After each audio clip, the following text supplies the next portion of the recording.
Welcome back, everybody. It's Primetime Acting Sports. We're here. Tom Brady is still in limbo right now. Our last episode, if you haven't tuned in, we talked about where Tom Brady should go, our predictions in the upcoming free agency for the GOAT. Okay, so we talked about Tom Brady. Your prediction was he's going to Tennessee. I say he's going to Vegas. We still don't know. That's why we're waiting for NFL free agency to hit.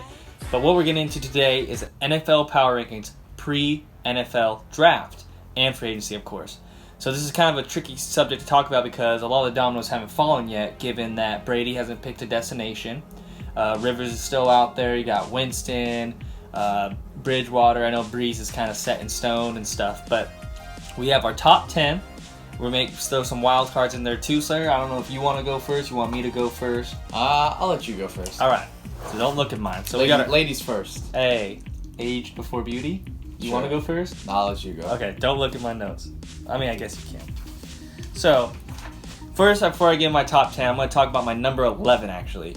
And this was hard for me because I wanted to put them at number 10, but because the de facto of no quarterback and no offensive line, that's a huge thing right now. It's the San Diego. Oh, it's the LA Chargers. Sorry, my bad. You got to go. I'm going to be a homer on this situation and stick to my home team. I gotta say that defense is impressive when healthy. They have the offensive weapons with or without Gordon. That offense is one of the best. I know Hunter Henry's gone. They got to fix the offensive line, which they just traded Okung for a 5-time Pro Bowler via trade with the Panthers. So I'm gonna stick them at number 11, maybe 12. But I just wanted to let them know that they were in my heart for competition, but I had to go elsewhere. So starting at number 10, we're going to NFC East with the Dallas Cowboys. Prescott. And one-on-one goes to Cooper for the touchdown against the rookie Baker. We know they were a big pretender last year. They couldn't get it done against good teams. They started off hot. They faltered to the end to the Eagles. But I have little notes right here. They're inside the top 5 in cap space going into the season. They get back your boy, that rookie sensation, Baylor Etch. He comes back from his serious neck injury. That's going to boost that defense. And just basically their offensive weapons. Whether, I know they have to sign Dak. They got to get Cooper back. But they got Ezekiel Elliott. They got that young buck at wideout. I can't remember his name off the top of my head. Gallup. They got a good offensive line. One of the best for a long time. It's been for a long time. It's still going to continue to be. And I think where they kind of strayed from last year was they went too focused on the pass. And they strayed away from who they are, which is run with Zeke Elliott. So I have them number 10 because I think what they did last year, and if they can keep a lot of their pieces, Jerry Jones is one of the best owners in the entire world, in sports world. I know he's too talkative, but I think if they can get some of their key offensive and defensive players back, they're going to make a big splash. They're going to take reins of the NFC East because the Eagles, let's be honest, they got really lucky, barring their injuries too. So going number 9, this is big for me because this could go to 9 or 8, but it's the New England Patriots with or without Tom Brady. Funky little snap. And wide open. Philip Dorsett. Big night for him. Touchdown. 58 yards.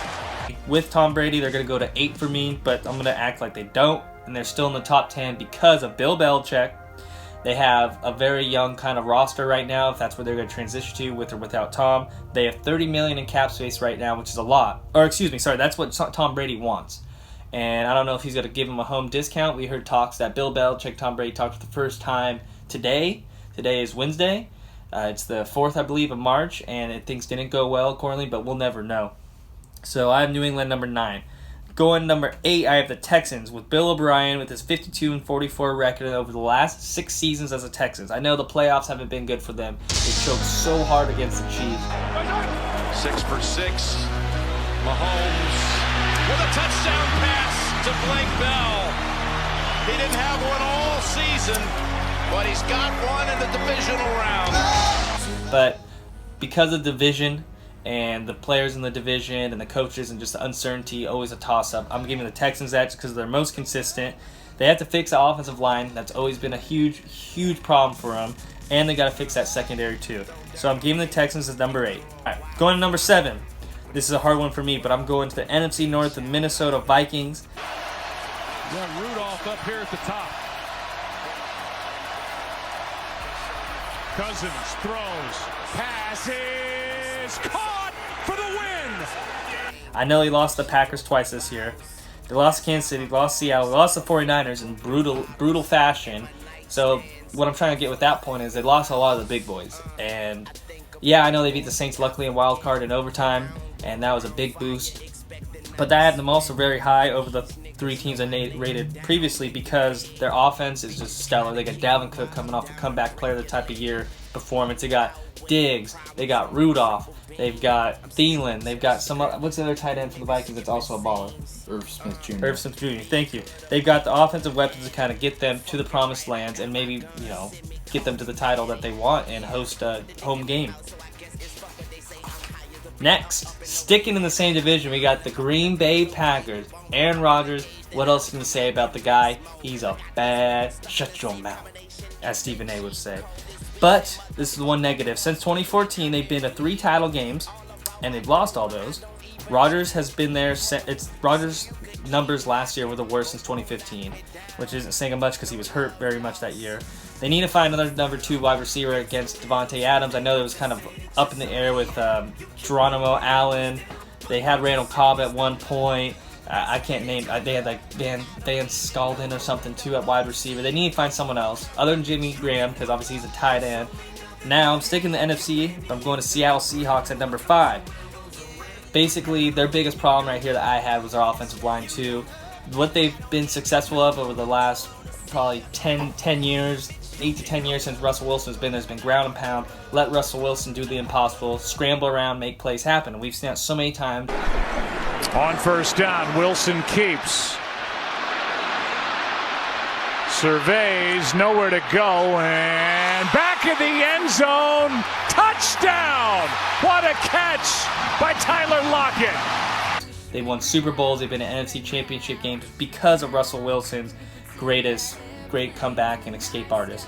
However, Clowney is a free agent, so they had to fix that pass rush somehow to keep that defense kind of Legion of Boom-esque, kind of, and not that high, but also just kind of keep that defense there. So, also know I have that they won 10 games, 7 to 8 seasons. So, Seattle, I'm always a big fan of Russell Wilson. Bacon, like I said, he's Houdini back there in the backfield. So, I'm keeping them at number 5. Next, we're going over the AFC with the MVP Baltimore Ravens.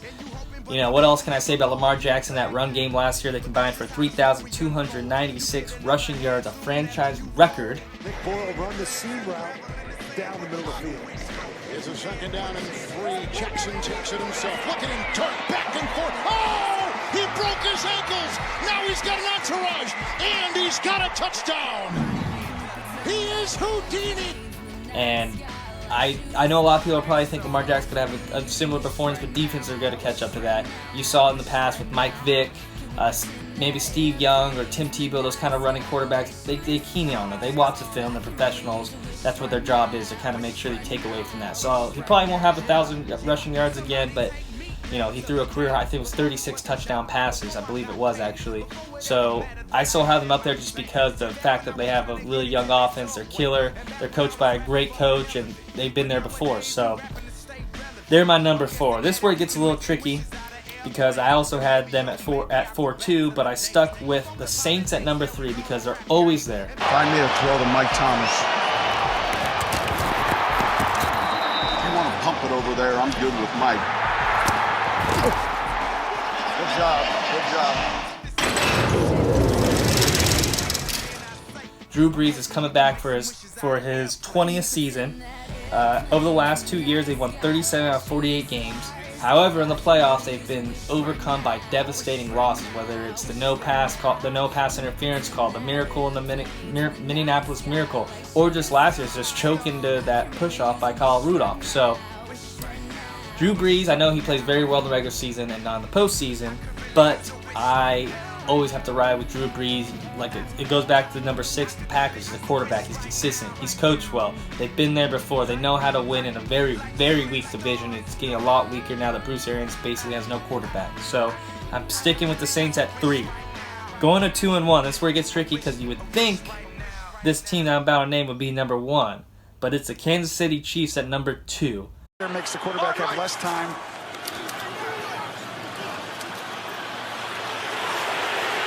Slings it way down the field to Watkins. Sammy Watkins for the touchdown. And I say this because, Slayer, we kind of talked about this with our Super Bowl recap.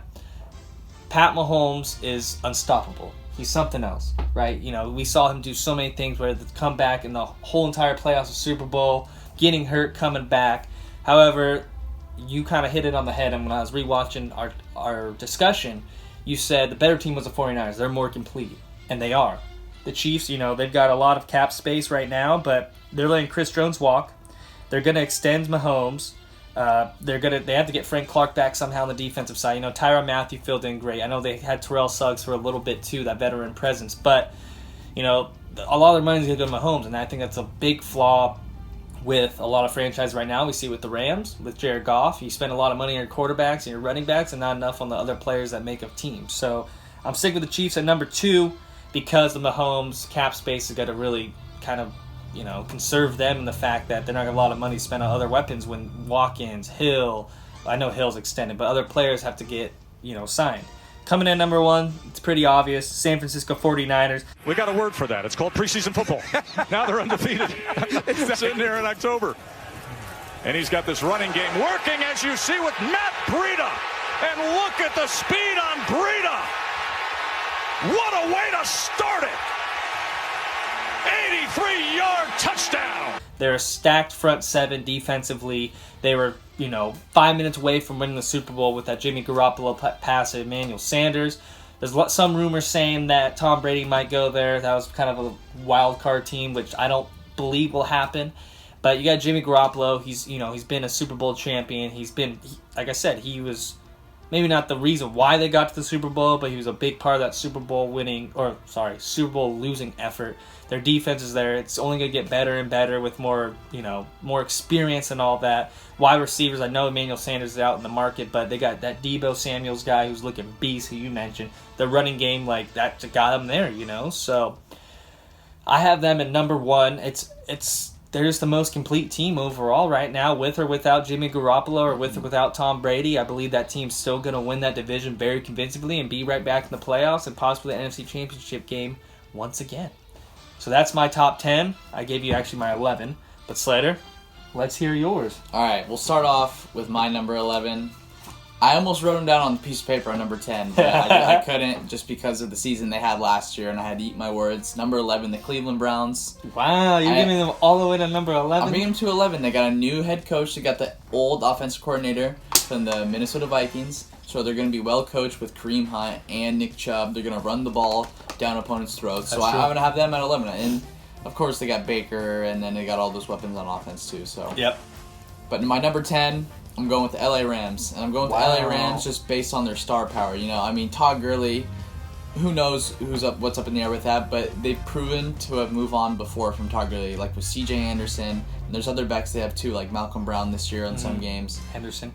And then I still think they're good enough on defense. They got Jalen Ramsey and arguably the most dominant player in the NFL on the defensive side of the ball, which is Aaron Donald. So I have them at number 10. And at number 9, it was a pretty hard season for this nation, but you know, Steeler Nation. That's what it is. Not Raider Nation, baby. I got the Steelers in at number 9. You know, they had a great season defensively. They had the top 5 ranked defense in the NFL. New England, of course, still undefeated along with San Francisco. Hoyer fakes the handoff. Hoyer throws. Intercepted. It's picked up by Minka Fitzpatrick. And Fitzpatrick is going to go all the way. What a play. 96 yards. And let's look at their pass yards. Let's look at the effect that Big Ben had on missing the season. Last year, the Steelers combined for a total of 4,428 yards. Total. Or pass yards, excuse me. And Big Ben usually will throw for more than that in one season. So what's it going to be like when they have Juju Smith-Schuster healthy, James Conner healthy? There's talks of Le'Veon Bell coming back possibly, and then of course you got Big Ben. Let's not forget Big Ben, who's going to be a Hall of Famer one day. So I have them at number 9. Number 8, I put them, the Vikings, just because the impact they made, the way they competed against the Saints on the road. I feel like that was a big statement for Kirk Cousins and the confidence of that team. So I'm going to pick Minnesota. At number 7, I got Seattle. Russell Wilson. Who knows if Marshawn Lynch is going to come back, but they're going to get more healthy like every other team is too. And I just got to roll with Russell Wilson and Pete Carroll because they've been there so many times, like you said, and they're really consistent too. So I got them at number 7. My number 6, I got to take Aaron Rodgers. You know, Hey. I'll take Aaron Rodgers just simply based on the fact that the Packers have Aaron Rodgers. Yeah. It's a team sport, but when you have a great QB like that, your chances of winning in the NFL are so much higher. 3rd down and 7. Rodgers backs up, throws. Adams, touchdown, Green Bay. So I'm going to take number 6, Green Bay Packers. At number 5, I got San Francisco 49ers. And I have them Whoa! I have them ranked that. I mean, it's not even low. It's a competitive league. But I have them ranked at number 5 simply just based on Jimmy G. And, you know, I mean, he is the weak piece of that team. I mean, he's not even a weak player, though. That's the thing. But we saw it in the 4th quarter Super Bowl. He went 3 for 11 for 33 yards and an interception. Yeah, okay. So I like the 49ers. I think if they keep intact defensively, they will be back in the same spot they were because the defense really was probably the best defense all around in the NFL. I know statistically it was New England, but I really like that 49er defense. It's great. It's fast. And McCaffrey goes to the sidelines for the first time today. And Bonifant has come in for him. And the pass is going to be picked off by Bosa. Nick Bosa! Can't bring him down till he gets to the 8. It's in his physical. So my number 4, though, I'm going to go with Baltimore. I'm going with Baltimore because Lamar Jackson, he's a once-in-a-generation type NFL player, you know, like him and Michael Vick. There's only one of those guys every now and then, you know. So it's a matter of when they're going to be able to adjust to Lamar Jackson's playing style and that offense, that fast-paced, running down your throat, running downhill offense, read option of Baltimore. And it's going to take some time for teams to figure it out. And eventually everything gets figured out in the NFL because it's a fast-paced sport. So I'm have the Ravens at number 4. At number 3, I'm going to take New England Patriots just because when you have Bill Belichick, no matter what, you're going to have a chance to win. And I can't believe you ranked Bill O'Brien's team higher than a Bill Belichick coach team. So I'm going to take New England at number 3. Tom Brady or not, you know, obviously I don't think they're going to be that good without Tom Brady, but I can still see them being a top 5 team easily just based on the coaching experience and the coach of that team. And the division. Yeah, and the division too. Number 2, the New Orleans Saints. All right. I got the New Orleans Saints just simply because Drew Brees coming back for probably his last year in the NFL. That's right. And then we got the greatest wide receiver in the NFL, Michael Thomas. Can't guard Mike. First down, Breeze, time to wind up. And Thomas stabs it as it floated out there, puts that. Comes all the way across the formation, and what a catch.